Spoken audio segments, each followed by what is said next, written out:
மூன்றிலே காற்று வந்து மோதிட கண்டு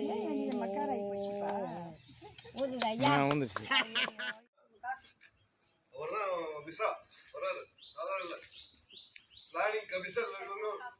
ஆசீர்வாதம் தான் எல்லாருக்கும் தேவை.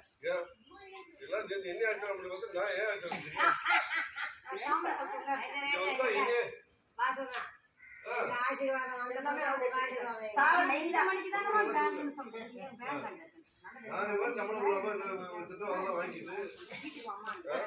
ஒரு ஆள் வீட்டு வைக்கும் போது நாங்க 100 ரூபாய் வச்சு வாழ்ந்துருக்கோம்.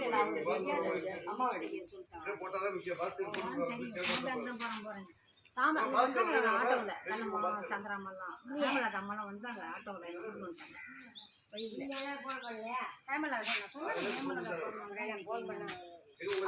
வந்துட்டாங்க. ஆட்டோவில் கூட்டு வந்துட்டாங்க, வாங்க வண்டியில் கூட்டு வந்துட்டாங்க.